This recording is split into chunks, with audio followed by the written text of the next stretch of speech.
Chapter 27, Heartthrob.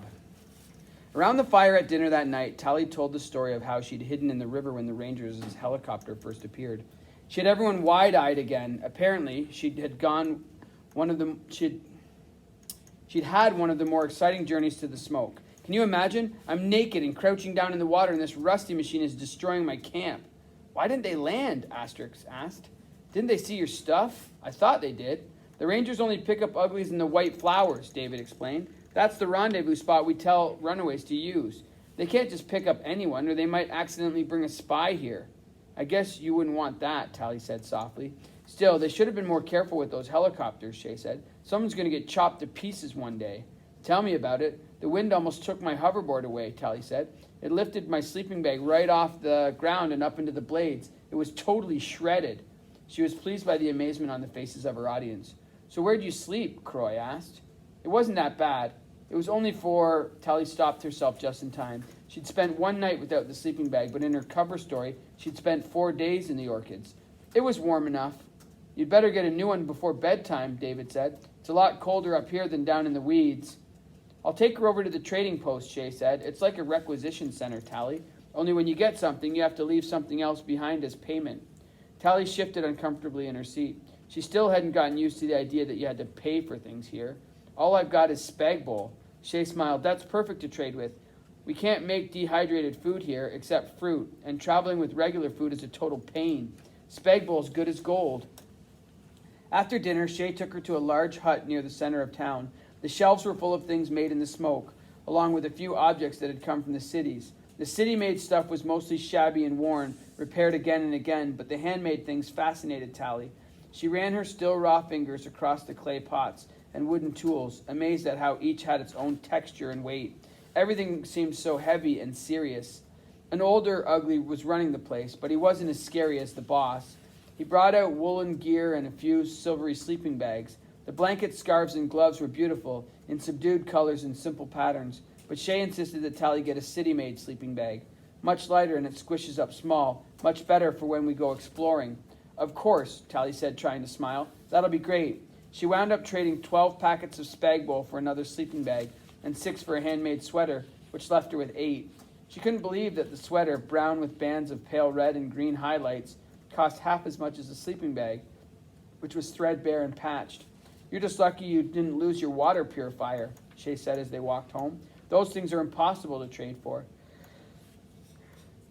Tally's eyes widened. What happens if they break? Well, they say you can drink water from the streams without purifying it. You're kidding. Nope, a lot of the older Smokies do, Shay said. Even if they've got a purifier, they don't bother. Yuck, Shay giggled. Yeah, no kidding. But hey, you can always use mine. Tally put a hand on Shay's shoulder. Same goes for mine. Shay's pace slowed. Tally, yeah, you're going to say something to me back in the library before the boss started yelling at you. Tally's stomach sank. She pulled away, her fingers automatically going to the pendant at her neck. Yeah, Shay said, about that necklace. Tally nodded but didn't know how to start. She still hadn't activated the pendant, and since her conversation with David, she wasn't sure she could. Maybe if she returned to the city in a month, starving and empty-handed, Dr. Cable would take mercy on her. But what if the woman kept her promise and Tally never got the operation? In 20-something years, she would be lined and wrinkled, as ugly as the boss, an outcast. And if she stayed here in the smoke, she'd be sleeping in an old sleeping bag and dreading the day her water purifier broke down. She was so tired of lying to everyone. I haven't told you everything, she started. I know, but I think I've got it figured out. Tally looked at her friend, afraid to speak. I mean, it's pretty obvious, right? You're all upset because you broke your promise to me. You didn't keep the smoke a secret. Tally's mouth fell open. Shay smiled, taking her hand. As you got closer to your birthday, you decided you wanted to run away. But in the meantime, you met someone important, the same someone who gave you the heart necklace. So you broke your promise to me. You told that someone where you were going. Kind of, Tally managed. Shay giggled. I knew it. That's why you've been all nervous. You want to be here, but you also wish you were somewhere else, with someone else. And before you ran away, you left directions, a copy of my note, in case your new heartthrob wants to join us. Am I right, or am I right?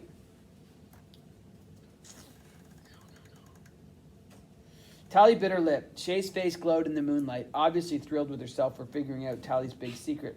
You're partly right. Oh, Tally. Shay grabbed both her shoulders. Don't you see that it's okay? I mean, I did the same thing. Tally frowned. What do you mean? I wasn't supposed to tell anyone I was coming here. David made me promise I wouldn't even tell you. Why? Shay nodded. He hadn't met you and wasn't sure if he could trust you. Normally, runaways only recruit old friends, people they've tricked with for years, but I'd only known you since the beginning of summer, and I never once mentioned the smoke to you until the day before I left. I was never brave enough in case you said no. So you weren't supposed to tell me? No way. So when you actually showed up, it made everyone nervous. They didn't know whether they can trust you. Even David's been acting weird around me. Shay, I'm so sorry. It's not your fault. Shay shook her head vigorously. It's mine. I screwed everything up. But so what? Once they get to know you, they'll think you're really cool. Yeah, Tally said softly. Everyone's been really nice. She wished she had activated the pendant the moment she'd gotten there. In only one day, she'd begun to realize that it wasn't just Shay's dream she'd be betraying. Hundreds of people had made a life in the smoke. And I'm sure your someone will be cool too, Shay said. I can't wait till we're all together. I don't know if that's going to happen. There had to be some other way out of this situation. Maybe if she went to another city or found the Rangers again and told them she wanted to volunteer, they'd make her pretty. But she hardly knew anything about their city, except that she didn't know anyone there. Shay shrugged. Maybe not, but I wasn't sure you'd come either. She squeezed Tally's hand. I'm really glad you did, though. Tally tried to smile. Even though I got you into trouble, it's not such a big deal. I think everyone's way too paranoid around here. They spend all this time disguising the place so satellites can't see it, and they mask the hand phone transmissions so they won't be intercepted, and all the secrecy about runaways is way overdone and dangerous. Just think, if you hadn't been smart enough to figure out my directions, you could be halfway to Alaska by now. I don't know, Shay. Maybe they know what they're doing. The city authorities can be pretty tough. Shay laughed. Don't tell me you believe in special circumstances. Tally closed her eyes. I just think that the Smokies have to be careful. Okay, sure. I'm not saying we should advertise, but if people like you and me want to come out here and live differently, why shouldn't we? I mean, no one has the right to tell us we have to be pretty, right? Maybe they're just worried because we're kids, you know? That's the problem with the cities, Tally. Everyone's a kid, pampered and dependent and pretty, just like they say in school. Big-eyed means vulnerable. Well, like you once told me, you have to grow up sometime. Tally nodded. I know what you mean. How the uglies here are more grown up. You can see it in their faces. Shay pulled Tally to a stop and looked at her closely for a second. You feel guilty, don't you? Tally looked back into Shay's eyes, speechless for a moment. She suddenly felt naked in the cold night air, as if Shay could see straight through her lies. What? She managed. Guilty. Not just that you told your someone about the smoke, but that they might actually come. Now that you've seen the smoke, you're not sure if that was such a good idea, Shay sighed. I know it seems weird at first, and it's a lot of hard work, but I think you'll eventually like it. Tally looked down, feeling tears welling into her eyes. It's not that. Well, maybe it is. I just don't know if I can. Her throat felt too full to speak. If she had said another word, she'd have to tell Shay the truth, that she was a spy, a traitor, sent there to destroy everything around them. And that Shay was the fool who'd led her there.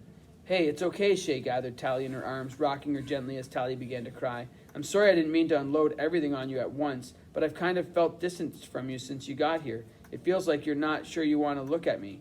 I should tell you everything. Shh, Tally felt Shay's fingers stroking her hair. I'm just glad you're here. Tally let herself cry, burying her face in the scratchy wool sleeve of her new sweater, feeling Shay's warmth against her and feeling awful about every gesture of kindness from her friend. With half her mind, Tally was actually glad she'd come and seen all this. She could have lived her whole life in the city and never seen this much of the world. With the other half, Tally still wished she had activated the pendant the moment she'd arrived in the smoke. It would have been so much easier that way. But there was no way back in time now. She had to decide whether to betray the smoke or not, completely understanding what it would do to Shay, to David, to everyone here.